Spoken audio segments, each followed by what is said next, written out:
Hey everyone, today I'll be showing you guys how I made my latest track Back to You, and here's how it sounds.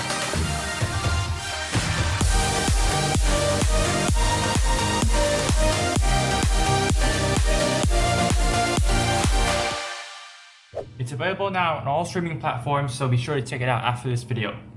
So let's dive into the project here. I think the most logical place to start is the first break. So I'll play you guys the intro.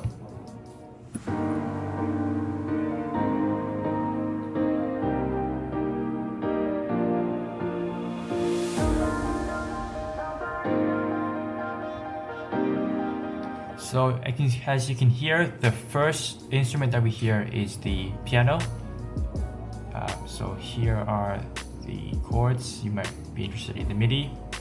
And the thing that we did on this one is to humanize the notes.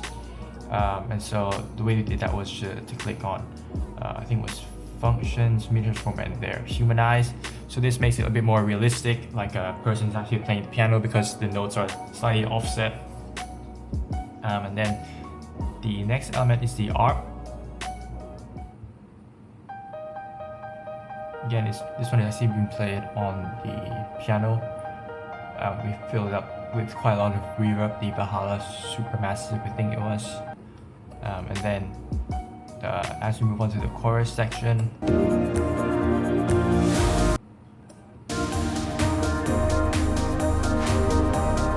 the ARP actually switches to be played on this pluck is a guitarish pluck. And then there's this other instrument that I've made. I call it a dead mouse pluck. Again, they all have the same reverb to glue everything together. I'm not sure how it actually, okay. And then here is the actual ARP itself. It's really simple, typical like progressive house kind of ARP. And then to make it a little bit more interesting, in some of the transitions I've added this like a transition melodic fill kind of sound. It's really simple, it's just a few notes. Play this to you guys. There, it just makes it a bit more unique. Let's see, I've made it using Vital, and again the reverb. So that's that. And then what I always like to add is like this high, like a one note, which is basically just a note that plays well with all the rest of the melodic elements. Just adds a bit more atmosphere and emotion to the track. But it's important to have quite a lot of reverb to put it more into the background. I've also added this direction mixer, just make it a little bit wider in the stereo space. And then I think it's probably a good time to touch on the vocal chops. These are just a few samples.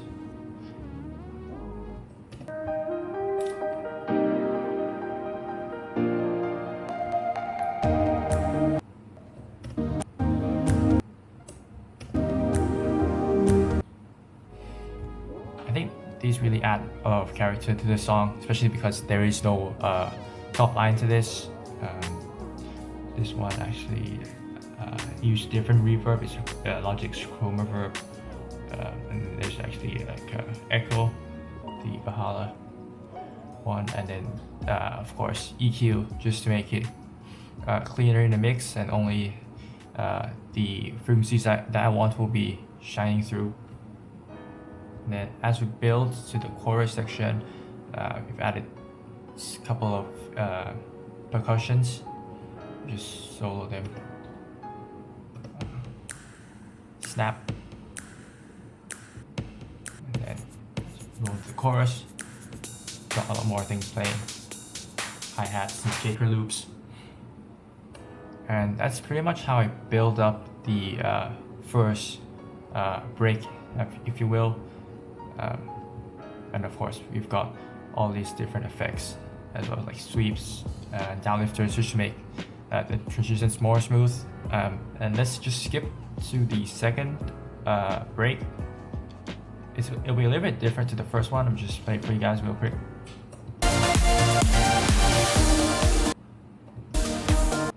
So as you can see here, there's actually a filtered kick, just to kind of give a little bit more energy to the break.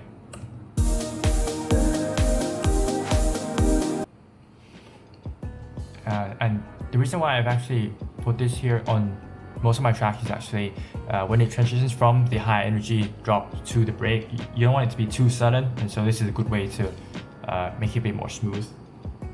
And of course, the kick disappears and it becomes a lot more quiet again. And then here in the at the chorus, there's actually a string. I just solo that one. It's really simple, but it just makes the second break even more unique compared to the first one. And again, the kick comes back in before dropping. Everything drops off. So let's move on to the build, and I'll play it for you guys real quick.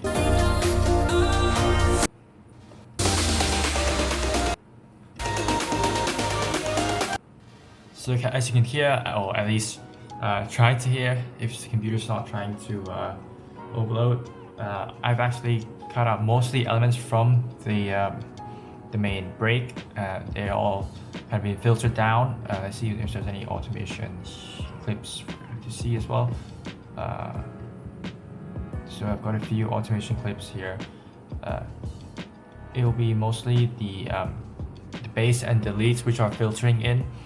As you can see for the bass line, there's a bit of gain automation, and there's this low cut automation on the sub bass. And if you're wondering, I've actually balanced them out to save some of the CPU power a little bit. Another element that's playing is this plucky chords.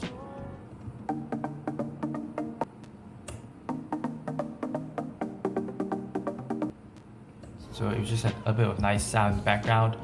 And then I've also got the pads playing. They've only got the sidechain on there as well. I actually use this one. I've switched now, but before then I used this one for the sidechain. And then of course the chords are coming in as well.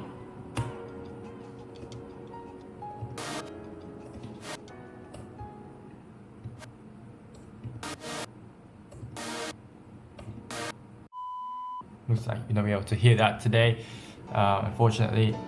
We've got also the leads which are filtering in a low cut, low pass filter, also a bit of high cut as well, just to create a bit more dynamic and to make the drop even impact even more. And then another important aspect of the build is obviously the effects. There's quite a few playing here.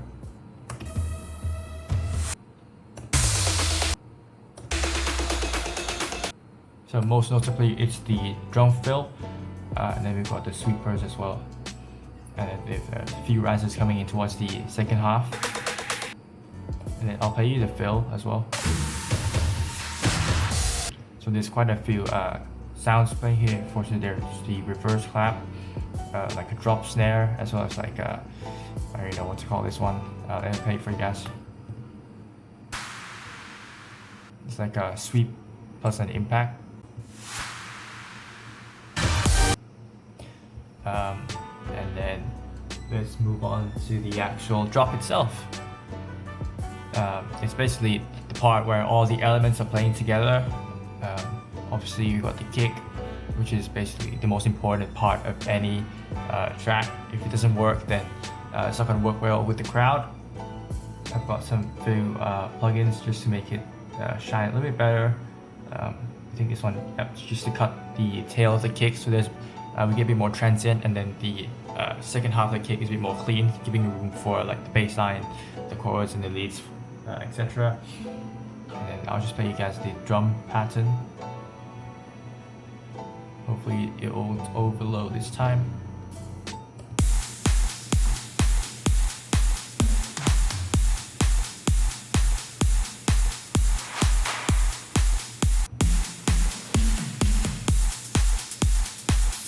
So as you can hear, it's quite simple. There's just basically shakers, hi-hats, and also fills every like 4 bars, with the main fill coming in halfway through the drop, where I actually cut out a few of the sounds as well, so you make it a bit more dynamic. And then in terms of the bass line, I'll play that with the kick.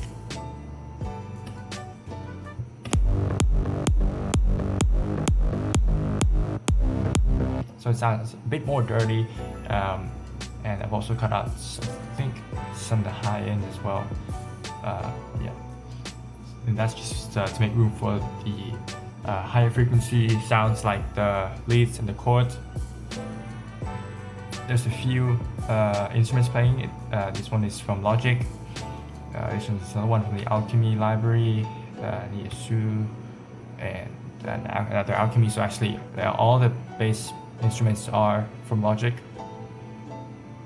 Then the next element we've got is the pads and the chords. Just play them together actually. Oh, that's not this one, it's this one.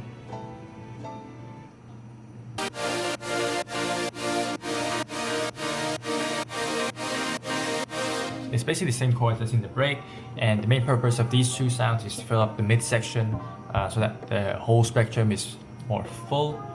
And then the most important aspect, second most important actually, is the leads. I'll actually show you guys the MIDI. So it's quite a simple, typical kind of progressive house style there. Let's play it.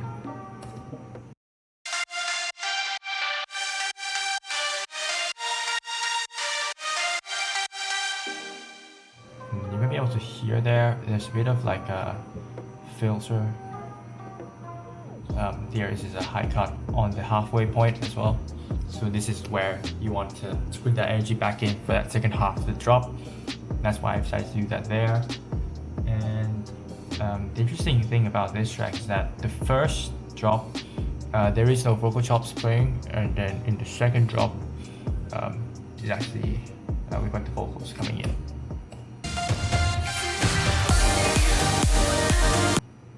And obviously, when I was doing the track, the second drop seems to have too much elements going on, and I couldn't really make out which was more prominent, the vocal chops or the leads. And so what I decided to do is actually, in fact, if I can find it, actually EQ'd out the leads. Maybe it's this one? No, I think it's this one. Yeah, so these frequencies are the most prominent frequencies of the vocal chops, and so I've EQ'd them out a little bit from the leads to make room for the vocals to shine more in the second drop. It's just a little mixing trick to make the mix sound more clean, and for you to tell the audience which elements you want them to hear the most. And it's pretty similar to the first one otherwise.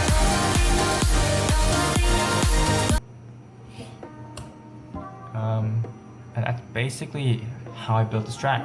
It's quite a simple track, but I really like the kind of the idea, and the melody is actually quite nice as well.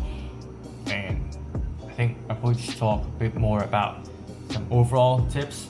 And so the project organization is obviously very important, and that's why I separate out into different kind of groups. So we've got the kick here, all the percussions, and then the bass line, the pianos and the plucks, arpeggios, and then we've got the pads, and then the chords, the leads, and all the effects down here. In Logic especially, you want to make use of all the buses and the colors, and also the important thing is to name your regions, because it will get very complicated when you have different patterns, and maybe you're switching this pattern to a new one that you've created. And so it's important to label all of them. Things like, there's a reverb going on, or like it's for the drop section only, where you've cut a bit more of the low end. And also I'll show you guys the extended mix as well.